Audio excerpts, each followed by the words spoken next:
Hello guys, আসসালামু আলাইকুম। Welcome back to my channel. তো কেমন আছেন সবাই? আশা করি আল্লাহর রহমতে অনেক ভালো আছেন।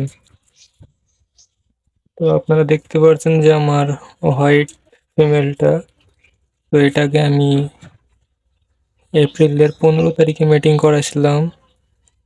তো আপনাদেরকে দেখাইছিলাম যে আমার ফিমেলটা সাকসেসফুল মিটিং করেছে। তো আজকে 30 তারিখ, তো ওর 15 দিন হয়ে গেছে মিটিং করানো। তো আলহামদুলিল্লাহ আমার ফিমেলটা এবার কনসিভ করেছে। তো আমি ওকে এর আগেও একবার মিটিং করেছিলাম, তো ও কনসিভ করেনি। তো আমি ওকে আবার মিটিং করাইছি এপ্রিলের 15 তারিখে। তো আজকে এপ্রিলের 30 তারিখ, তো 15 দিনের প্রেগনেন্ট আলহামদুলিল্লাহ। তো আমি আগামীকালকে, অর্থাৎ মে মাসের 1 তারিখ, তো আমি কালকে আমার ওই যে ভিতরে যে দেখতে পারছেন ফিমেলটা, তো এই ফিমেলটারে মিটিং করাবো। দেখুন, এরই বোনও, এরা দুই বোনই। তো আমি এটাকে আগে করাইছি আর ওটাকে আগামীকালকে করাবো ইনশাআল্লাহ।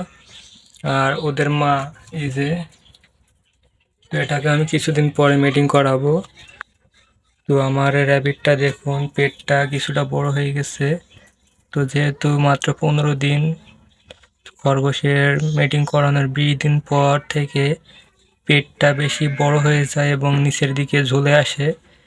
তো মাত্র 15 দিন হয়েছে, তারপরও দেখুন এই জায়গাটা কিছুটা ফোলা ফোলা লাগছে। তো আলহামদুলিল্লাহ আমার খরগোশটা 2 থেকে 3টা বাচ্চা দিবে ইনশাআল্লাহ। তো দেখুন খরগোশটা গরমে প্রচুর হাঁপাচ্ছে। খরগোশটা এবার অনেক বড় বড় লাগছে, তো মনে হচ্ছে যে রানিং খরগোশ। তো ও কিন্তু এবার প্রথম বাচ্চা দিবে। তো খরগোশটা ওই নেস্টিং বক্সের ভিতরে গিয়ে শুয়ে পড়েছে।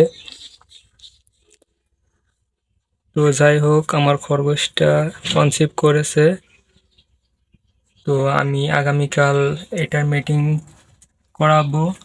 তো আপনারা আগামীকালকের ভিডিওটা অবশ্যই দেখবেন। তো কিভাবে খরগোশকে মিটিং করাতে হয়, সঠিক পদ্ধতিতে খরগোশকে মিটিং করানো, এবং খরগোশ কেন মিটিং করানোর পরও কনসিভ করে না, এই বিষয় নিয়ে আগামী ভিডিওয়ে কথা বলবো ইনশাআল্লাহ।